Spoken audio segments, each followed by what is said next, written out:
the Arts Garage is really a venue that lends itself to creative talents of emerging artists. A lot of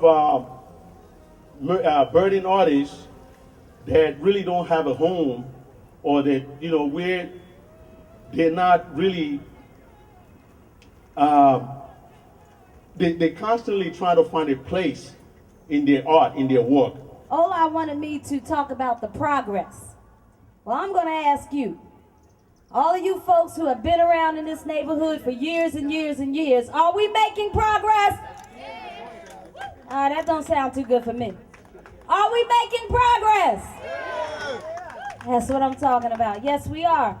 The Arts Garage is just one of the things in this neighborhood that we're doing collectively and individually to improve things, to improve the quality of life, to make this a place where we can live, work, and play.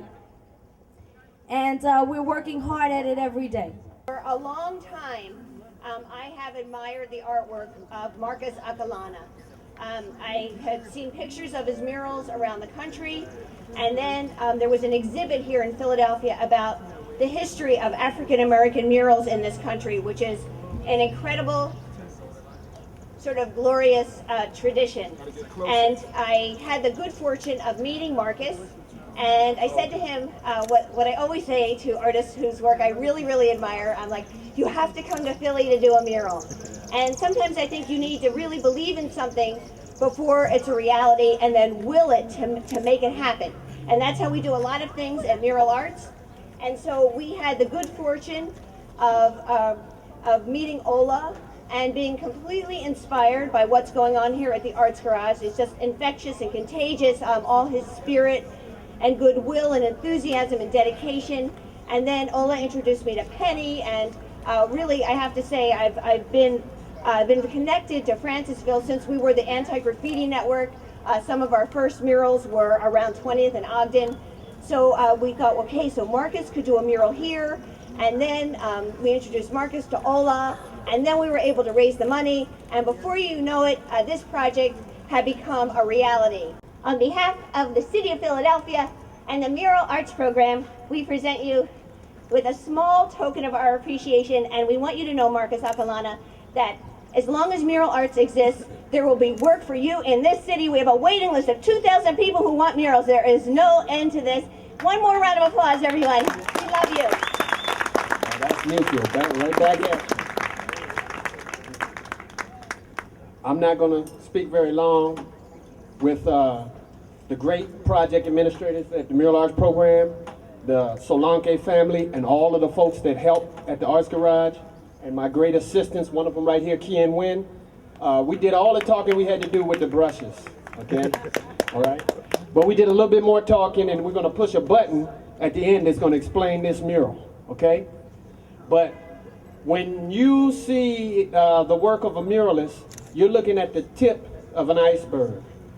And underneath and supporting that muralist are a lot of ingenious, dynamic people.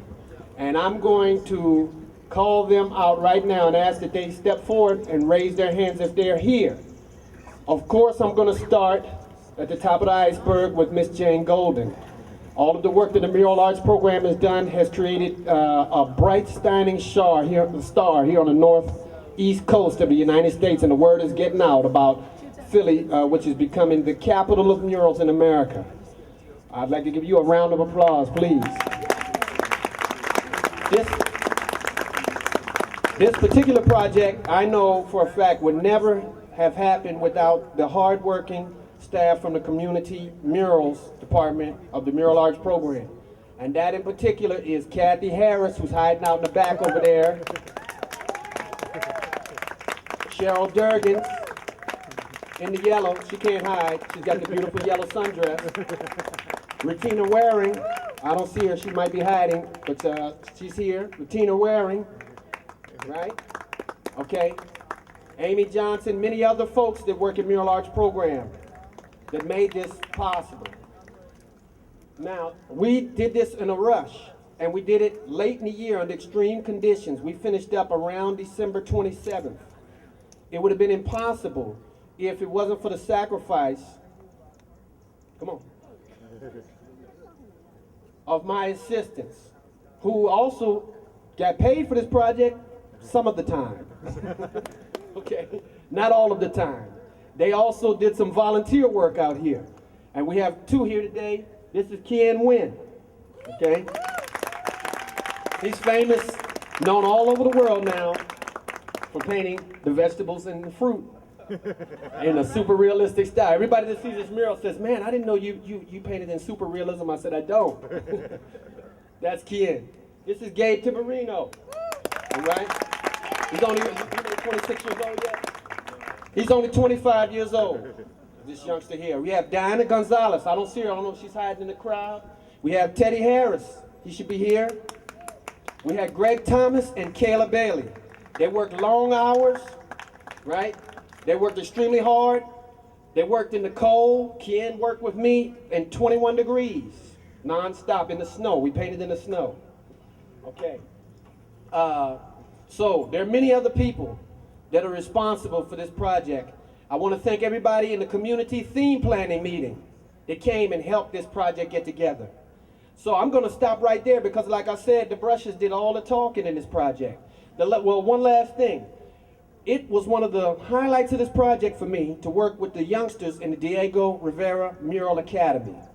I myself started painting murals in 1980 at 14 years old as an assistant to Public Artworks Incorporated in Washington, D.C. So I'm living proof of what happens when you organize on the level that Mural Arts program is organized and you build a program like the Diego Rivera Mural Academy. And the young people helped to build these beautiful bas-relief sculptures that they designed, cast in stone beneath the Freedom 66 bell. So you know what I'm going to do right now? We put a little lanyard, being that, you know, I'm from New Orleans, have New Orleans roots in my blood. And we put a little Louisiana lanyard. That's lanyard, that's Creole, if you don't know. That means a little something extra, okay? So if y'all don't mind, I'm actually going to ask everybody to walk to the wall right now. To come to the wall. Please come up to the wall.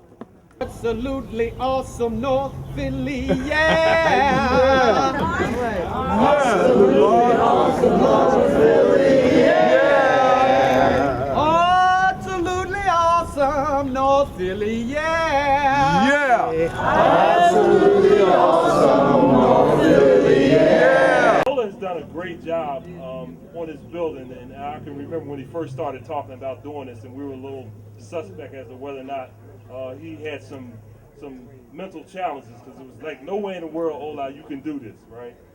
But he did it, and on the interior it is a wonderful facility, and it is only befitting that on the exterior, around the outside of this building, that we now have this wonderful mural. When I was first told about this location, I kept saying, at 15th and Parish?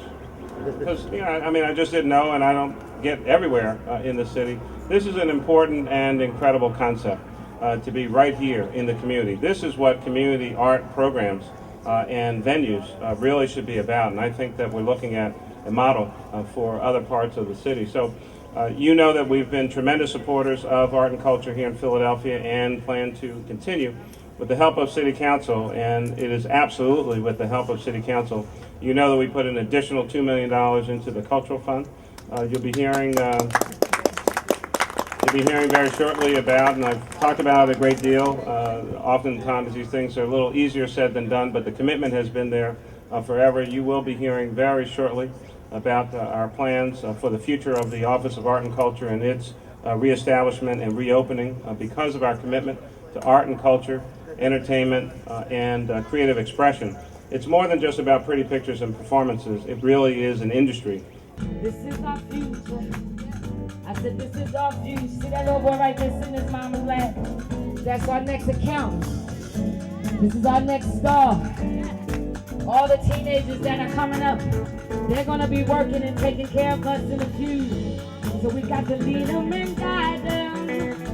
That young lady right there, she's somebody's attorney. She's standing quietly right now, but she's going to be somebody's attorney in about 20 years.